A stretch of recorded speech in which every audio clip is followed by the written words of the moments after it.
Hello guys, welcome to my channel यहाँ your study guide. आज का टॉपिक शुरू करने से पहले अगर आप मेरे चैनल पर न्यू है तो प्लीज इसे सब्सक्राइब जरूर कीजिए। तो टॉपिक जो आज हम कर रहे हैं वो है ट्रेनिंग एंड डेवलपमेंट।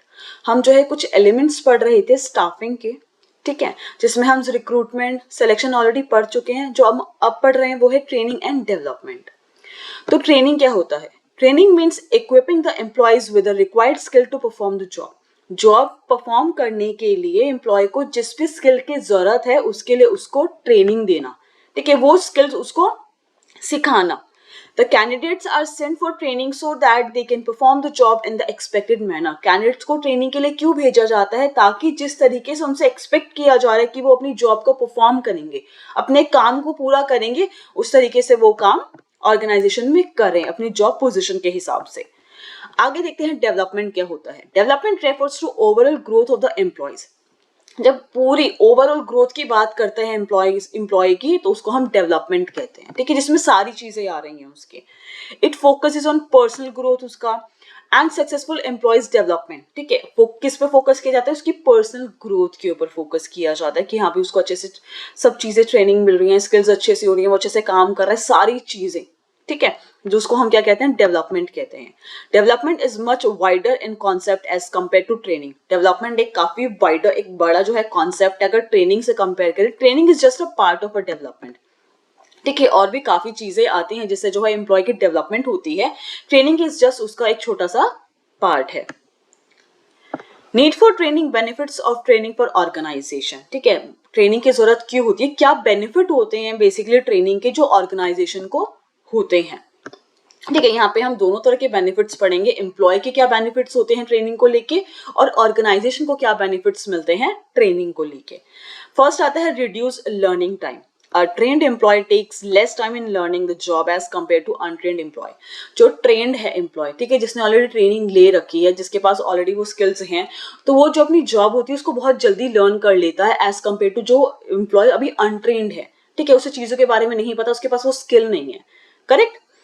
जैसे कि अगर हम लोग अकाउंट सब्जेक्ट की बात करें, ठीक है, अगर हम लोग जैसे कि हम 11th और 12th में अकाउंट्स पढ़ते हैं, ठीक है, फिर कॉलेज में जाके जब हम लोग अकाउंट्स का थोड़ा जाके डेप्थ में उसको पढ़ते हैं, जब हमारे पास हमारा बेस है, ठीक है, 11th और 12th हमें ऑलरेडी अकाउंट्स की नॉलेज है, हमारे पास वो स्किल है, हमारे पास वो नॉलेज है, तो हम लोग कॉलेज में जाके वो अकाउंट्स जो डेप्थ में होता है उसको अच्छे से पढ़ पाते हैं, ठीक है, कहीं ना कहीं हम ट्रेंड है उस चीज को लेके, थोड़ा बहुत हमें उसके बारे में पता है।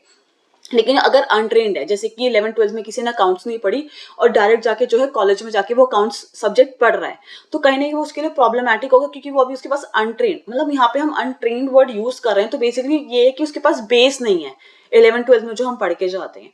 ऐसी ऑर्गेनाइजेशन में होता है जो ट्रेंड एम्प्लॉय होते हैं वो जॉब को बहुत जल्दी लर्न कर लेते हैं एज कम्पेयर टू अनट्रेंड, ठीक है, जिनके पास अभी वो स्किल नहीं है, वो नॉलेज नहीं है कह सकते हैं।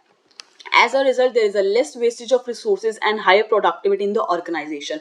अगर एम्प्लॉय ट्रेंड होता है अच्छे से, उसकी ट्रेनिंग हो रखी होती है, तो रिसोर्सेज का, टाइम का, रॉ मटेरियल, पैसे, हर चीज का वेस्टेज बहुत कम होता है, और प्रोडक्टिविटी मतलब उसका प्रोडक्शन करने का जो एक लेवल है वो भी इंक्रीज हो जाता है, काम करने का जो एक स्पीड है वो भी थोड़ी सी इंक्रीज हो जाती है।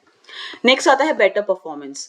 The performance of trained employee is always better than the performance of untrained employee. Obviously जो एक ट्रेन्ड एम्प्लॉय है, जिसकी ट्रेनिंग हो रखी है, उसका परफॉर्मेंस बेटर होगा as compare to untrained employee जिसकी अभी तक ट्रेनिंग हुई नहीं है।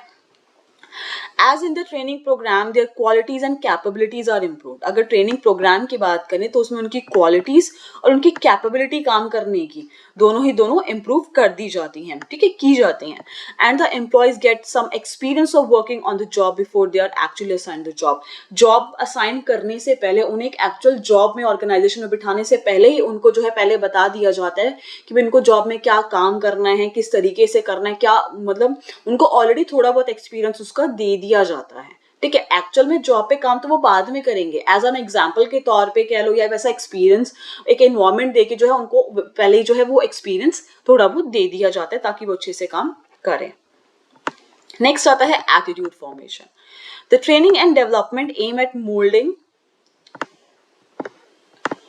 सॉरी गाइस ये थोड़ा स्पेलिंग यहाँ पे मिस्टेक है, moulding the employee so that they can develop positive attitude for the organisation and to motivate them to be ready to take the initiative and result in better support and cooperation among the employees.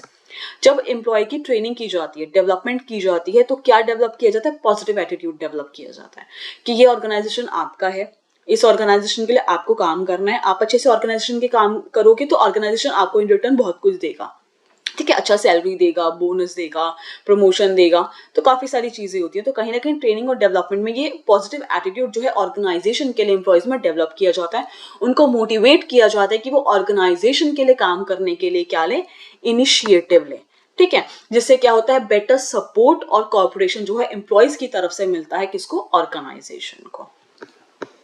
Next है हमारा aids in or help in solving operational problem, ठीक है, while performing various activities in the organization faces various problems such as problem of absenteeism, wastage of resources, dissatisfaction of the employee, lack of teamwork, ठीक है, जब बहुत सारी activities जो organisation में perform की जाती हैं तो काफी सारी प्रॉब्लम्स हैं जो है फेस करनी पड़ती है एक ऑर्गेनाइजेशन, जैसे कि एम्प्लॉयज बहुत ज्यादा एब्सेंट रहते हैं, छुट्टी पे रहते हैं, रिसोर्सेज का वेस्टेज कर देते हैं, ठीक है, एम्प्लॉयज बहुत ज्यादा डिससेटिस्फाइड है अपनी ऑर्गेनाइजेशन को लेके, टीम वर्क में बहुत ज्यादा लैक है, मतलब टीम वर्क ज्यादा अच्छे से काम नहीं करते हैं टीम में, ठीक है।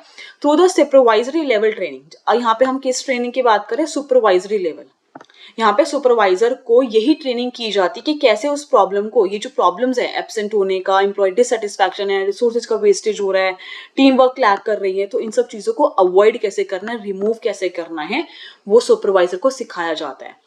और बेसिकली इसमें सिखाया क्या जाता है कि कैसे सुपीरियर और सबऑर्डिनेट का रिलेशन वो सुधार सकता है। जितना एक सुपीरियर और सबऑर्डिनेट का रिलेशन अच्छा होगा, वो उसे जो है कोऑर्डिनेट कर पाएगा, उससे बात कर पाएगा, उसको समझा पाएगा, उसको ट्रेन कर पाएगा, तभी जो है ऑर्गेनाइजेशन में ये सारी चीजें जो है थोड़ी बहुत हद तक जो है अवॉइड की जा सकती है, रिमूव की जा सकती है। नेक्स्ट है managing man power need. Some organization have specialized technique of production and the ready stock is not available. कुछ ऑर्गेनाइजेशन ऐसी होती हैं जिनके पास जो टेक्निक होती है, जो टेक्नोलॉजी वो यूज करते हैं अपनी ऑर्गेनाइजेशन में काम करने के लिए, वो बहुत अलग होती है, स्पेशल होती है, जिसके लिए एक रेडी स्टाफ, मतलब वो एम्प्लॉयज ढूंढना जिन्होंने उस टेक्निक पे काम किया हो, बहुत मुश्किल होता है, ठीक है। तो कहीं ना कहीं उनको उन्हीं स्टाफ को जॉब पे रखना पड़ता है, एम्प्लॉय को जॉब पे रखना पड़ता है जिन्होंने जो है इस टेक्निक पे अब तक काम नहीं किया होता, क्योंकि ऐसे बहुत कम जो है एम्प्लॉयज मिलते हैं जिन्होंने ऐसे स्पेशलाइज टेक्निक पे काम किया हो, ठीक है।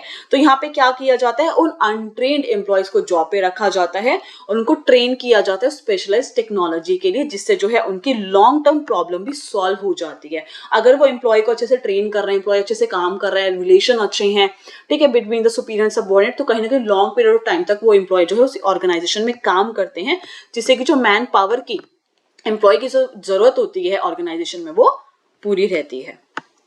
नेक्स्ट आता है help to adapt changes. Obviously training से क्या होता है, जो भी अब हमें पता है कि हमारा जो ऑर्गेनाइजेशन है, हमारा जो इन्वायरमेंट है, वो डायनेमिक एक इन्वायरमेंट में काम कर रहे हैं, करेक्ट। हमारा इन्वायरमेंट डायनेमिक होता है, चेंज होता रहता है, टेक्नोलॉजी में चेंज हो रहा है, टेस्ट एंड प्रेफरेंस में चेंज हो रहा है, बहुत ज्यादा अप्स एंड डाउन आते रहते हैं हमारे इन्वायरमेंट में, ठीक है। तो ऑर्गेनाइजेशन को भी उस डायनेमिक, उस चेंजिंग इन्वायरमेंट में काम करना पड़ता है, तो कहीं ना कहीं ट्रेनिंग हेल्प करती है एम्प्लॉय को उस इन्वायरमेंटल चेंजेस में अडॉप्ट करने के लिए, ताकि वो आराम से काम कर सके। जैसे कि कोई नया सॉफ्टवेयर आया तो उसके लिए उनको ट्रेन कर देते हैं, कोई नई टेक्नोलॉजी आई तो उसके लिए उनको ट्रेन कर देते हैं, ठीक है, कोई नया मेथड आया काम करने के लिए, उसलिए उनको ट्रेनिंग दे देता है, जिससे वो अच्छे से काम कर सके। मतलब इन्वायरमेंट में जो भी चेंजेस आ रहे हैं उससे रिलेटेड आप ट्रेनिंग दे रहे हो, जिससे जो है एम्प्लॉय आराम से उसमें एडजस्ट हो रहे हैं, काम कर रहे हैं।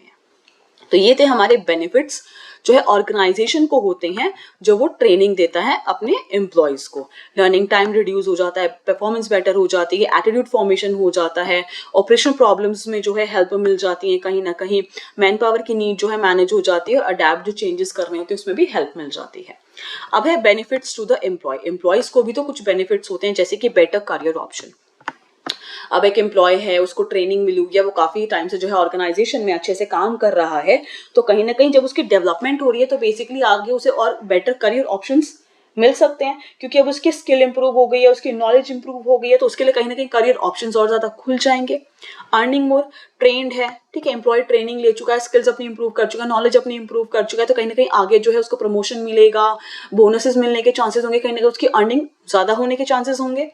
Boost of the moral of the employee, कहीं ना कहीं एम्प्लॉय जो है कॉन्फिडेंट फील करता है, राइट, कॉन्फिडेंट फील करेगा ना जब उसको स्किल्स उसकी इंप्रूव हो जाएगी, नॉलेज उसकी इंप्रूव हो जाएगी। और नेक्स्ट है हमारा लेस चांसेस ऑफ एक्सीडेंट। जब एम्प्लॉय को ट्रेन कर दिया, इसीलिए ट्रेन किया जाता है ना, ताकि जो टेक्नोलॉजी जो चीज़ वो यूज़ कर रहे हैं मे बी उसमें कुछ रिस्क है तो वो एक्सीडेंट के रिस्क थोड़े कम हो सके। तो ये था गाइस हमारा आज का टॉपिक। अगर आपको कोई भी डाउट हो तो जो है मुझसे कमेंट सेक्शन में पूछ सकते हैं। अगर आपको मेरी वीडियो पसंद आए तो प्लीज लाइक जरूर कीजिएगा, शेयर कीजिएगा। अगर आपने मेरे चैनल सब्सक्राइब नहीं किया तो प्लीज सब्सक्राइब जरूर कीजिएगा। मैं इस चैप्टर से जो टॉपिक उनके वीडियो बहुत जल्दी अपलोड कर दूंगी। Thank you so much guys मेरी वीडियो देखने के लिए।